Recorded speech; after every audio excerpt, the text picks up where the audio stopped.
What's that collar for? Is that to keep him from licking his stitches? I mean, the whole dynamic and the structure of the film is from Much Ado About Nothing. The characters, the dynamics. You know, I'm also hosting a party where it feels like we're all playing parts in a play, and I'm not really into the pageantry. You didn't think I was finished talking about anyone but you, did you? Hi, I'm Lady Genevieve, and on my channel I like to talk about entertainment media. Today, we are revisiting the wonderfully feel-good world of Anyone But You, and I also get to give a giant "I told you so" to every pretentious film bro that had the audacity to try to spread their unsolicited negativity about the next big rom-com classic with their bad takes about a genre they never had any interest in partaking in the first place. I've red-listed all of your channels, and will henceforth be skipping any of your videos that pop up on my feed. Stay in your lane. I was distracted by the half-masticated cow rolling around in your wide-open trap. If you're new here and you didn't already know, I've been chasing and cheerleading Anyone But You for several months in the lead up to its release. You can check the published date of my very first video essay about the film. It was made and published months before the theatrical release, and I somehow had an uncanny ability to predict multiple things that ended up being in the film. But as for this video, now that Anyone But You is available on digital, I wanted to revisit it so that we could go through a whole lot of Easter eggs that are predominantly in reference to its Shakespearean origins. No, because I know you're a fan of Shakespeare. More than a fan, we're involved. In today's Kimiko cutaway, we have her going into the laundry basket. She got too excited and knocked it over, which is why it looks like this, but she will also lounge in there when it's not tipped over. Anyone But You is a 2023 rom-com that just might single-handedly revive the rom-com in cinemas, which is absolutely where they belong. At the time of recording this video, the film has grossed about $200 million at the global box office on a $25 million production budget, which is undoubtedly an impressive feat, even more so when you take into account that it had the rare honor of grossing more money week 2 than it did week 1, and followed that up with an even larger week 3 than week 2. The story of Anyone But You is a loose adaptation of William Shakespeare's Much Ado About Nothing, a detail that catalyzed my fixation on the film several months before it was released. This was back before even a teaser trailer had come out, but I was hopeful that it would be the one to revitalize public interest in not just rom-coms, but more specifically modern literary rom-coms. My regular viewers, you know all of this because I've been saying so across multiple videos reaching back several months at this point. I always wanted to circle back to Anyone But You to talk about these Easter eggs because I had said beforehand in a previous video essay that I hoped that the film would quote the source material, since it's a fun detail used in other modern literary Shakespearean rom-coms that I love, such as 10 Things I Hate About You and She's the Man. I burn, I pine, I perish. Of course you do. Who could refrain that had a heart to love? And in that heart, Courage to make love known.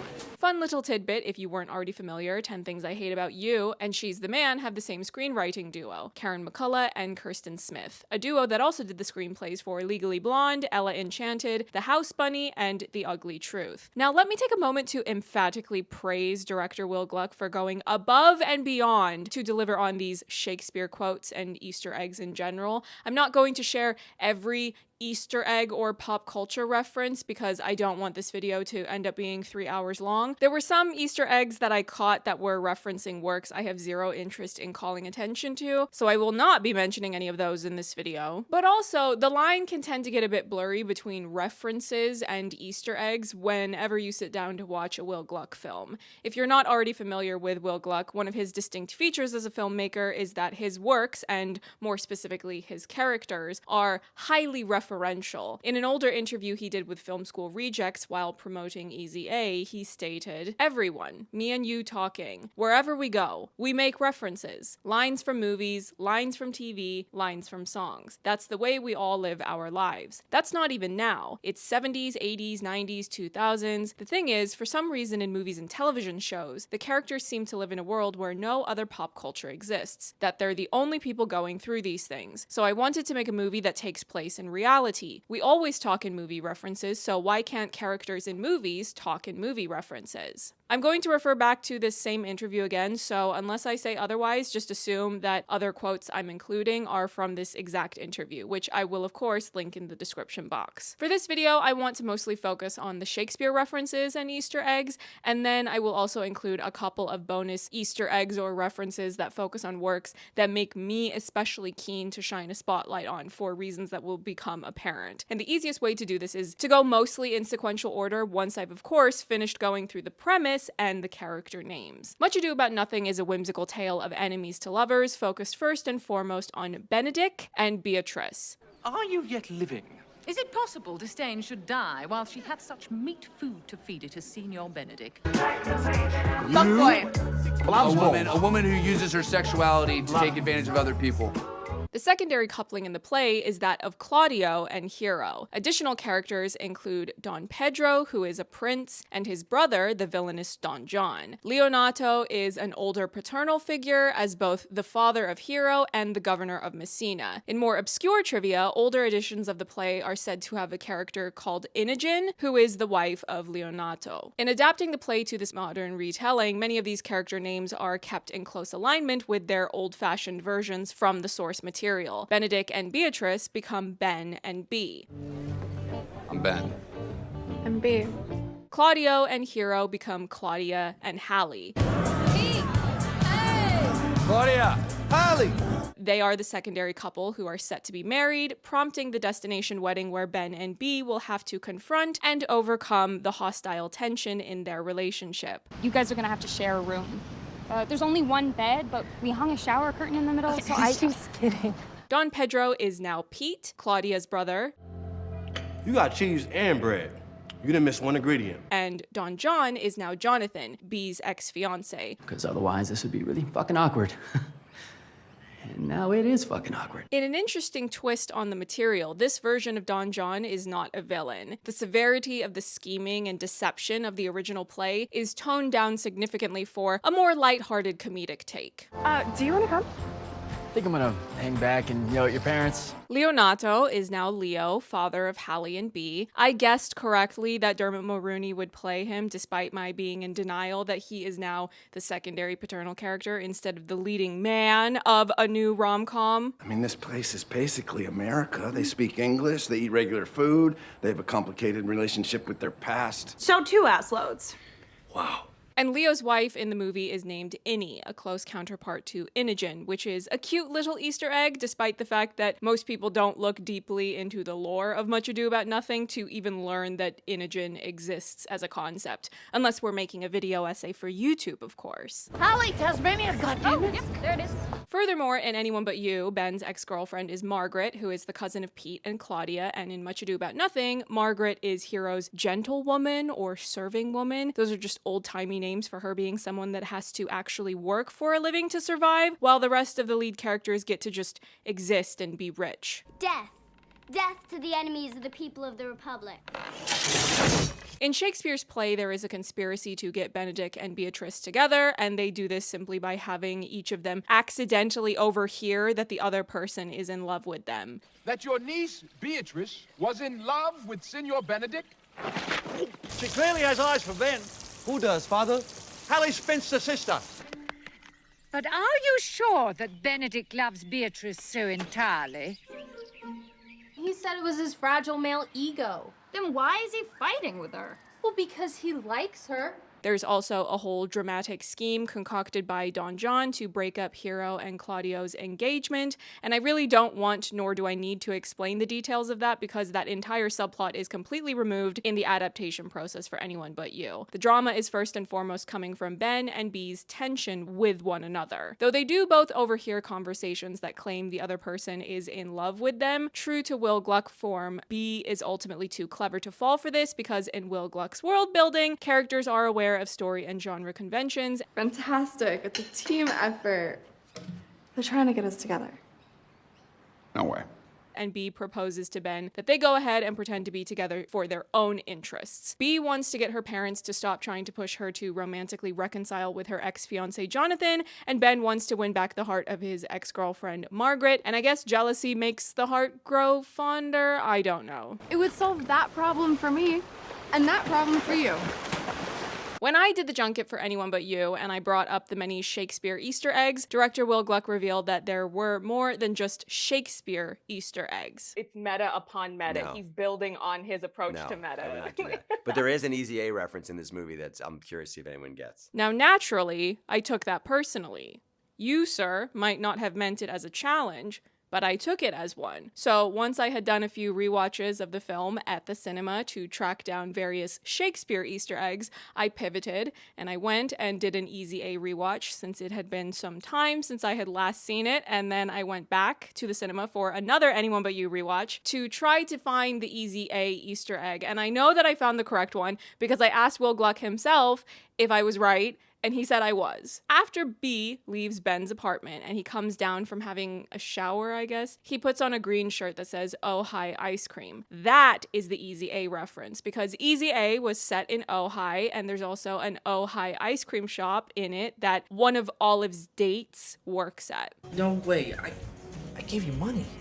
You gave me a gift card to AutoZone. I don't even have a car. When asked about the cinematic high school he would have liked to attend, Will Gluck said, "I grew up in New York and Tokyo, so I attended big city schools, which are a bit different. My idea of what I thought a high school was John Hughes's Breakfast Club. That's what I thought high school was. The gym, the janitor, the hallway. For this, I wanted to find a high school that replicated that. I wanted to find a small town that wasn't too far away outside a major city. Ojai, where we set the movie, is an hour and a half outside LA, just like John Hughes sets his in the suburbs of Chicago. I desperately tried to replicate that, but with a California feel because Ojai is... There are no hallways in California schools."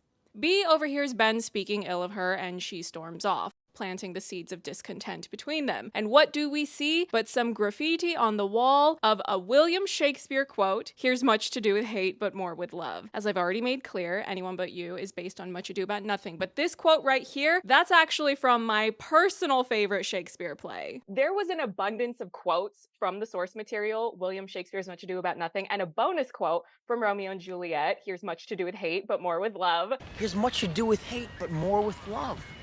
He has much to do with hate. More with love. You're probably the only one that's ever going to realize that the first line is not from Much Ado About Nothing. And you would also be kind of shocked to hear that over 70% of the people have no idea where those quotes are from. Well, Romeo and Juliet is my favorite Shakespeare play. I don't mind them stepping outside of Much Ado About Nothing when pulling Shakespeare quotes. After all, they quoted Macbeth in 10 Things I Hate About You, even though that film is based on The Taming of the Shrew. Who could refrain that had a heart to love?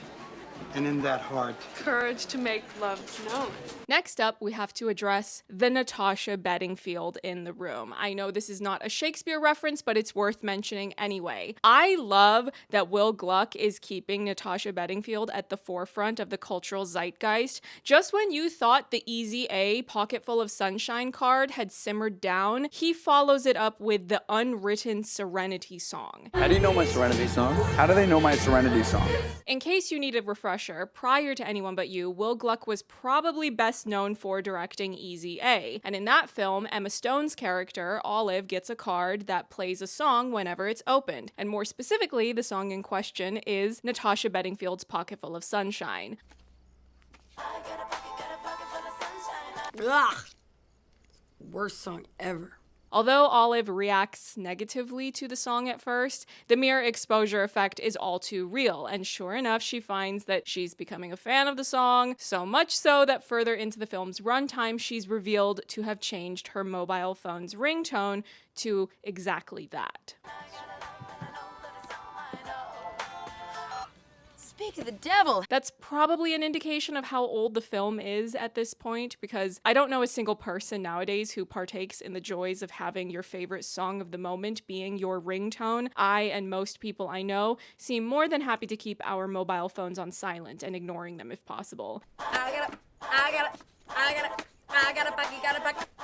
Anyway, when I first saw Anyone But You and saw this introduction of Natasha Bedingfield's Unwritten, when B is stealing Ben's cookie and her jacket gets stuck in his armrest, I thought it was just going to be a wink and a nod to the audience that knows Will Gluck directed Easy A, but when I spoke to him, he insisted that this wasn't the original intention, and he somehow didn't even realize that he had once again chosen a Natasha Bedingfield song to be so prominently showcased in his newest project. Was this your approach to meta now becoming self-referential because you're already known for doing a Natasha Bedingfield reference? No, I will tell you no. And it wasn't until I decided on that song, 2 weeks before shooting, that my music supervisor, who's done all my movies forever, reminded me that was also Natasha Bedingfield.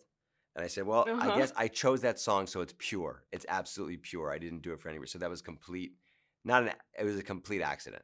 Regardless of Will Gluck's intentions, though, I still categorize Natasha Bedingfield as an Easter egg because that was how it resonated to me as a viewer. I was very aware of the fact that Will Gluck was the director of Anyone But You, and of the films of his that I've seen, Easy A is the one that I liked the most up until that point. Furthermore, Easy A was the film that made me feel most confident that Will Gluck had the capabilities to do a new modern literary adaptation rom-com well, since Easy A had so many references to the Scarlet Letter in a fresh and fun way. I also really love the function of Natasha Bedingfield's Unwritten in the overall narrative, but I'm going to save that entire conversation for another video thesis, since this is first and foremost a video about Easter eggs. I don't know yet when I will make that other video, but I will wait and see how the audience responds to this one first before I decide when I will circle back around to that particular point. Jumping ahead to the wedding party, welcome party. I don't know what this step of the marital ritual is, but anyway, they're playing charades and they split up into teams, and Margaret makes it back to the gamekeeper to give the name of what she was supposed to guess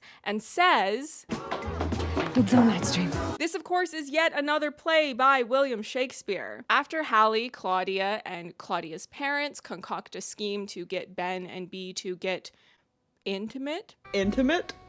Is that how old people say sex? All while accompanied by Pete, of course, because what's a bit of scheming without the proper mood music? They're going to ruin our wedding. All that matters is that we're together. We get a transition shot of a seagull on a sandy beach walking by the words, "Bait the hook well, the fish will bite." Much Ado About Nothing, Act 2, Scene 3. The boys are putting their plan into action. They're planting the seed for Benedict to conveniently overhear them say that Beatrice is in love with Signor Benedict. I did never think that lady would have loved any man. No, nor I neither. Don Pedro says loudly, Why? What effects of passion shows she? and then Claudio responds quietly so only the boys can hear, while Benedict cannot. Bait the hook well, this fish will bite. And in Anyone But You, not long after we see that transition clip, Ben overhears Pete and Roger doing a radio play. Why me? Because you're really good at it, right? You can do it. Why me? Why you put this hat on me? No one can see me. It's a radio play, motherfucker. Pete gains some creative momentum while he's coming up with lines to convince a very poorly hidden Ben of this tall tale. And then he says this line. Some cupids kill with arrows and some with traps. That was good. I like that. That's good. I just made it up. In Act 3, Scene 1, the girls are doing the same scheme to have Beatrice conveniently overhear them reveal that Benedict is in love with her. Hero is the one who says the quote, "Some cupid kills with arrows, some with traps." And it's a line that's uttered solely for the women to hear within their group, whereas Beatrice will not overhear it. It's basically a parallel to the line, "Bait the hook well, this fish will bite." If it proves so, then loving goes by haps. Some cupid kills with arrows, some with traps. Even though B points out to Ben that the group is clearly scheming to get them together, they reluctantly agree to help Carol, Claudia's mother, when she requests that they swim out to the boat to retrieve Roger's sunglasses. Is that really a two-person job? Doesn't seem like it. You too. On the boat, we see the words "Sigh No More" painted on the side. "Sigh No More" is the opening line of a song Balthazar sings in Act 2, Scene 3, and it's one of the most well-known, highly referenced lines from Much Ado About Nothing, so it's not surprising in the least that it would be included in Anyone But You. I even called attention to that line as something that would be a predictable choice to include when I first talked about the film many months before it was released, but I said it was a predictable but acceptable choice. It's not the last time we will see the words sigh no more, nor is it the last time Balthazar's song will be quoted in this film, but like I said, we're going through this sequentially. Sigh no more, lady, sigh no more. So Ben and B agree to pretend to get together in order to serve their own personal interests, and we cut to a transition shot of a painting on the wall inside this mansion, villa, I don't know rich people real estate vernacular, and on this painting we see the words skirmish of wit. In Act 1, Scene 1, Leonato explains to a messenger, "You must not, sir, mistake my niece. There is, kind of merry war betwixt her and Signor Benedict. They never meet, but there's a skirmish of wit."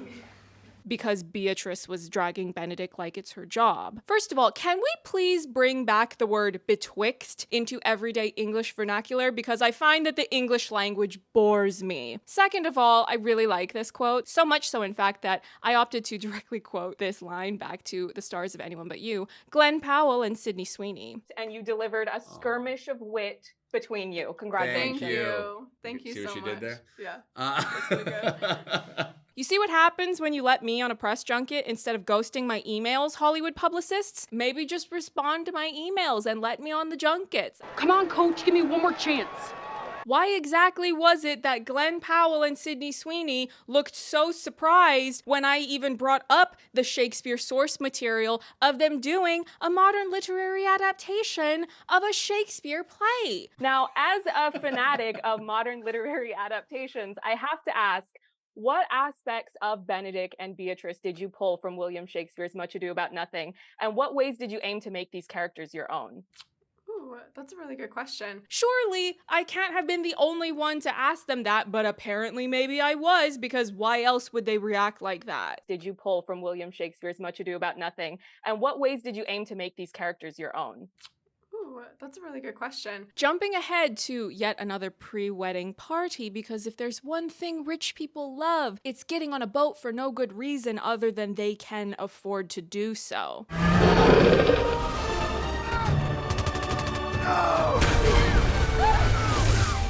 Clearly, I have some thoughts and feelings about that.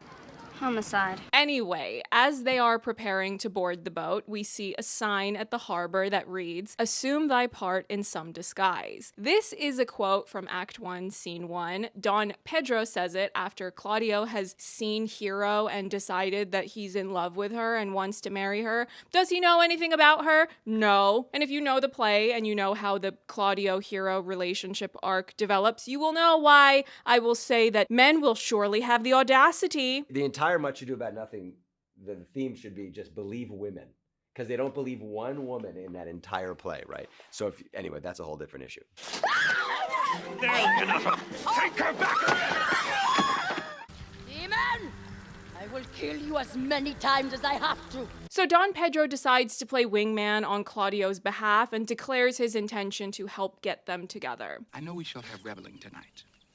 I will assume thy part in some disguise and tell fair Hero I am Claudio. In Anyone But You, we don't actually see Claudia and Hallie meet for the first time. When we see them introduced on screen, they're already dating, though it's in the newer stages, seeing as how Hallie is meeting Pete and Ben for the first time. If she wants to put a label on me, then she can sew it on wherever she wants. That was weird. I'm not into S&M or anything like that. Unless you are, which would be totally cool. You know, you do you. The group gets on the ship, and once again, we see the words, "Sigh no more." I told you it wouldn't be the last time we would be seeing that quote. But this is where we see the Titanic reference. You know I wasn't about to let that go without mentioning it. As a romance girly, of course I'm a James Cameron fan, but I've already said we're going to have that conversation another time, so just subscribe to my channel and you will know when I put that topic into the spotlight. Bea decides that the next big performative spectacle she and Ben should do in order to further their efforts is to Titanic me. Titanic me. No, that is so lame. Nah, yo, hold my poodle. Hold my poodle. Hey, yo, what's up? Y'all got a problem? Oh my God! Bea ends up falling overboard and Ben jumps in afterwards, prompting further comparison to Titanic. It looks like they're going full Titanic. I love the commitment! Stop the boat! They get back home safely thanks to Harbor Rescue, where they give themselves a do-over of the first night they spent together. Things get a bit hot under the collar, and then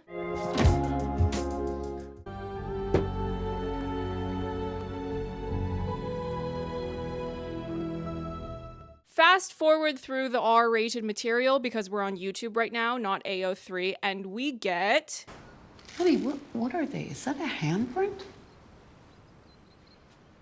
No.